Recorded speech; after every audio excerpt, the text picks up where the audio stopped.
Hey, this is Chronics of Project Ragnarok, and now it's time for another exciting installment of Was It Really That Bad?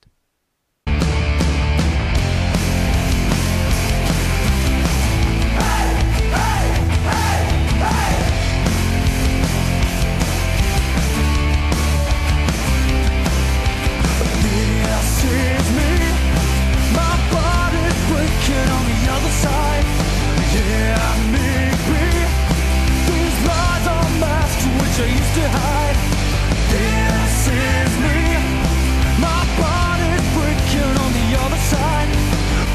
Yeah, maybe these lies are masks which I used to hide.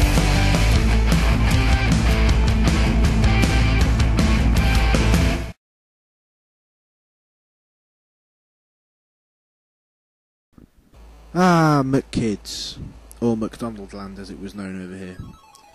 We've all seen the AVGN's review by now. If you haven't, I'll put a link in the description, you go watch that and then come back and watch this.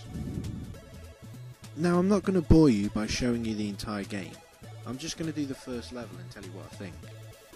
But before I do, I just want to say a big thank you to RetroGamesOnline.com for lending this to me. Go check out their website, they've got some cool stuff and it's not too expensive either. But anyway, back to the show.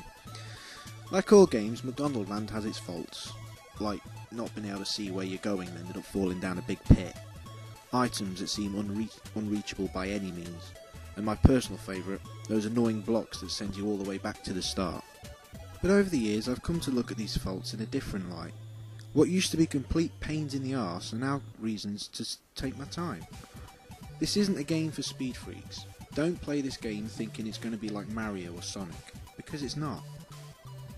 This is a game that requires you to explore the level and take your time.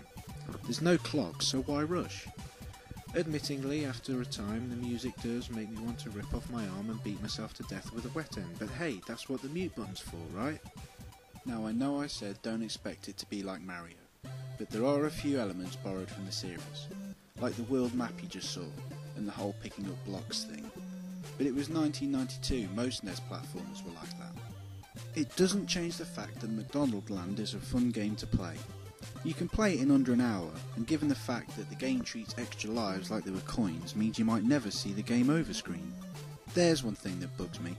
You start off with a health bar with 3 hearts in it with space for 1 more, yet I went through the entire game without seeing a single health pack or whatever. What's the point? Maybe they wanted all those extra lives to actually last a lifetime. I don't know. So that's McDonaldland. Was it that bad? No, but it wasn't brilliant either. Yes, it's fun exploring levels and collecting everything, but I found it a little too easy. It's an hour killer, let's leave it at that. So the next time you find yourself with a game that everyone has slated, just ask one question. Was it really that bad?